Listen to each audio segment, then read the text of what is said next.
예, 시황맨의 주식 이야기. 오늘은 오미크론 관련해서 이게 이제 증시에 어떤 영향을 줄지 이거를 이제 주로 그 팩트 위주로 자료 위주로 설명드리는 시간을 갖도록 하겠습니다.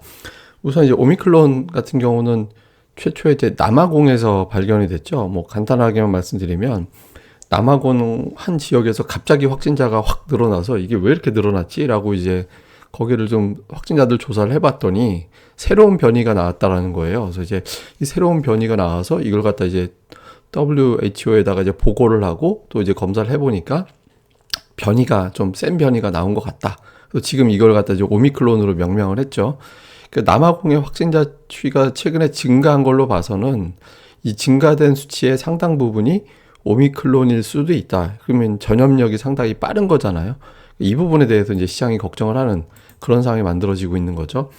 뭐 홍콩에서 지금 남아공에서 여행 온 여행자, 그리고 맞은편 객실에 있던 사람 확진됐고, 벨기에에서는 이집트 여행자 다녀온 사람들, 이스라엘에서는 말라위에서 온 여행자가 이제 각각 확진된 그런 상태고요. 네덜란드에서는 이제 의심증 환자가 나왔고, 미국에서는 아직까지는 확진으로 확인된 바는 없지만 어쩌면 있을지도 모른다. 그러니까 이런 어떤 걱정을 하고, 이렇게 되면 전파 속도가 빠르기 때문에 각국의 확진자 수가 증가를 하면서 경기에 영향을 줄 수도 있다. 이게 이제 현재 증시가 하락하는 그런 이유로 볼 수 있겠죠. 주말에 올려드렸던 내용이긴 합니다만, 이제 백신 업체들 반응은 대체로 이제 개발할 수 있다라는 쪽에 무게가 실리고 있어요. 그러니까 파이자는 2주 이내 데이터 확인을 하면 100일 이내에 변형에 적용될 수 있는 백신 생산할 수 있다라고 그러고 있고, 뭐 존슨앤존슨이라든가 모더나, 아스트라제네카, 노바백스 대부분 다 변이에 맞는 백신 개발을 이미 이제 진행하고 있다라고 얘기를 하고 있고, 뭐 몇 주 이내 결과가 나올 거다. 뭐 이런 어떤 내용들을 거의 다 공통적으로 하고 있거든요. 그러니까 이제 현재까지로는 분석가들의 대체적인 시각은 백신 개발은 될 것 같다. 근데 이제 그 기간과 그 사이에 파장이 문제이기 때문에 이거에 대해서는 아직까지는 단정 짓기 어렵다. 뭐 이런 어떤 걱정이 있는 거고요. 다음에 파이자 치료제가 좀 있잖아요. 지금 머크사 치료제는 그 자체 치료율이 떨어졌기 때문에 최초에 발표했던 건 50%였는데 지금 30%잖아요. 떨어졌기 때문에 파이자 치료제가 과연 여기에 효능이 있는지 여부가 되게 중요한 것 같습니다. 그래서 시장에서는 데이터가 확인되는 2주 그 사이에 어느 형태로 이게 번질 것이냐, 그 다음에 이제 화이자 치료제는 여기에 효능이 있을 거냐, 그리고 백신이 나온다면 언제까지, 그러니까 백신이 기존 백신으로 되느냐, 안 된다면 언제 적용되는 백신이 어느 기간 내에 나올 것이냐, 요게 이제 중요한 변수로 보고 있는 것 같습니다. 그 다음에 이제 그 주식시장으로 넘어와서 보면 그 매니저들이 주식시장에 대해서 굉장히 위험하다라고 생각하는 순위를 매긴 게 있어요. 근데 그걸 순위를 좀 잘 보시면 사실은 첫 번째는 인플레이션을 제일 걱정하고 있고, 두 번째는 금리 인상, 중앙은행들이 이제 긴축을 하면 부담이 될 거니까, 세 번째가 중국의 성장 정책, 네 번째가 자산시장의 거품, 그리고 마지막이 코로나였어요. 그러니까 투자자들 입장에서, 매니저들 입장에서는 코로나는 현재 시점에서는 5순위 정도 되는 위험 요인이라고 봤던 거였거든요. 그런데 왜 주말에 이렇게 증시가 많이 빠졌을까?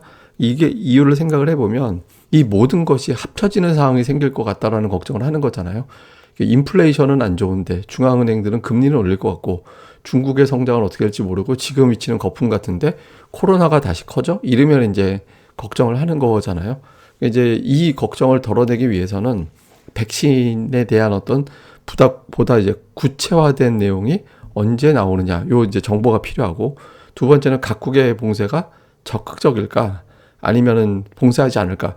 주식시장에서 걱정하는 거는 코로나 확진자가 증가되는 걸 걱정하는 게 아니라 봉쇄, 그에 따른 경기 위축을 걱정하는 거잖아요. 그래서 각국의 정책이 어떤 형태로 가는지. 근데 이거는 오미크론 자체에 대한 정보가 없기 때문에 현재 어떤 형태로 대응이 나올지는 아직까지는 파악하기는 좀 어려운 것 같습니다. 근데 우리가 이제 하나 참고해 볼 만한 게, 지난 여름에 미국의 확진자가 급증을 했던 그런 시기가 있었잖아요. 그러니까 이제 미국의 확진자 추이거든요.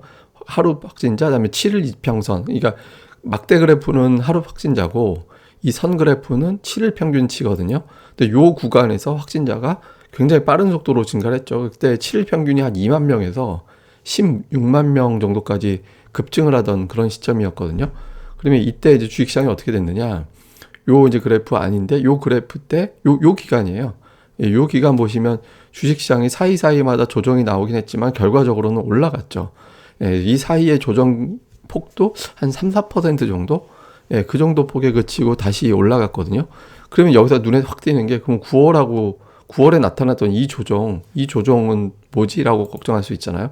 이 조정은 그때 당시에 테이퍼링 이슈 나오고 헝다 문제 나오고 일부 증권사에서 이제 경기 전망에 대해서 하향하고 이런 것들이 나왔을 때 그때 주식시장에 빠졌던 거였거든요. 그러니까 코로나 때는 그렇게 추세적으로 그때 당시에 조정을 보이지는 않았어요. 그러니까 단지 이번에 이제 오미크론 하나만 가지고는 주식시장이 그렇게까지 조정을 받을까? 이렇게 보는 시각이 그래서 있는 거죠. 근데 이제 걱정하는 거는 이 재료들이 다 더해지는 상황이 될까봐 그거에 대해서 걱정을 하는 거예요.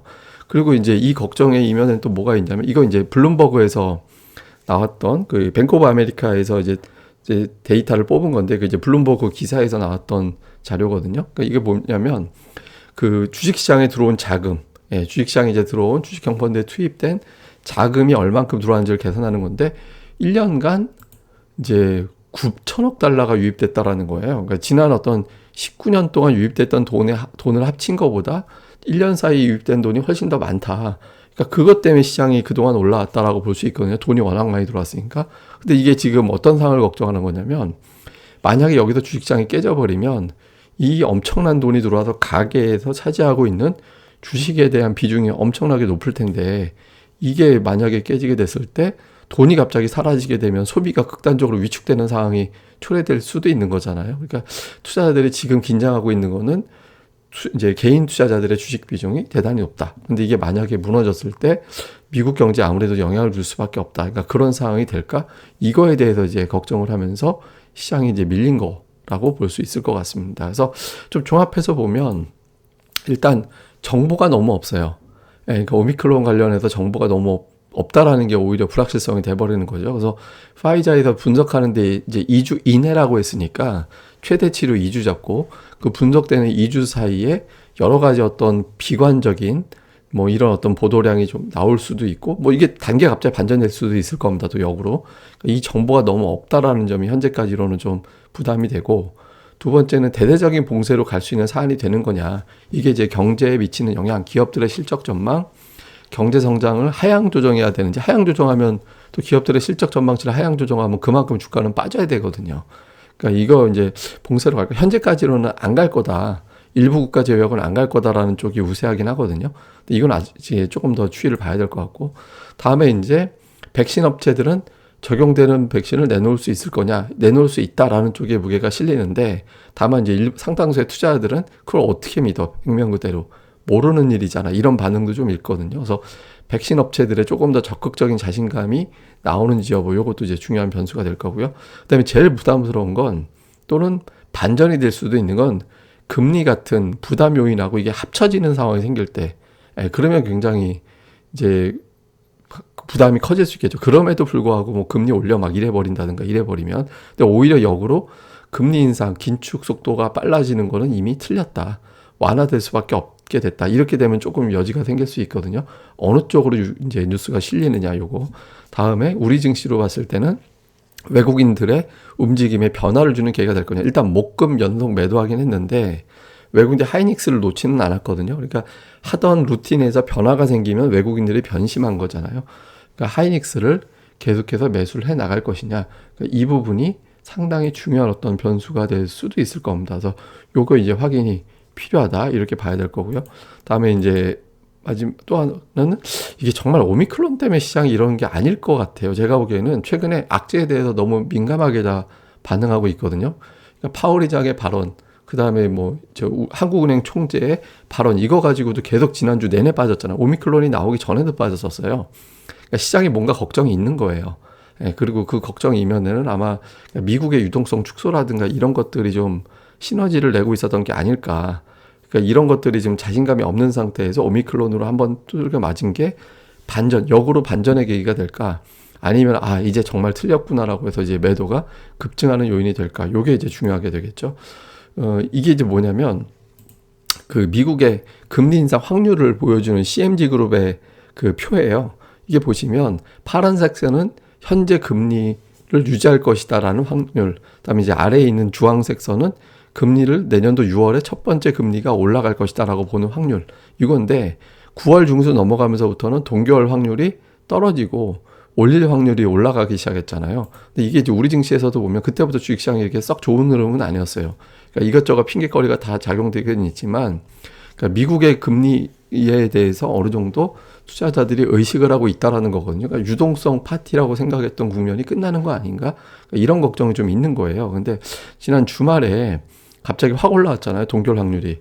그러니까 이 확률이 이제 하나의 어떤 만약에 이제 증시가 반전이 나온다면 저게 하나의 빌미가 될 수도 있겠죠. 그러니까 저게 돼서 이제 백신은 개발될 게 유력해지고 다음에 이제 금리 인상이라든가 긴축 속도는 느려지고 이게 이제 만약에 투자들을 만약에 끌어들인다면 여기서 힌트가 나오게 될 것이고 만약에 이제 저기서도 안 나오게 된다라면 주식시장은 그냥 뭐 운 좋으면 박스권 나쁘면은 이제 그 좀 더 부진한 또 이하를 확인하게 되는 그런 계기가 될 겁니다. 이거는 주초 외국인들 반응 보면 가늠이 될 거예요. 그러니까 외국인들이 이제 이번을 유동성에 좀 포커스를 맞출 거냐 아니면 경기 침체의 결정타로 볼 거냐 요거 이제 주초에 외국인들의 반응을 보면서 가늠을 해보면 되지 않을까 이렇게 보면 될 것 같습니다.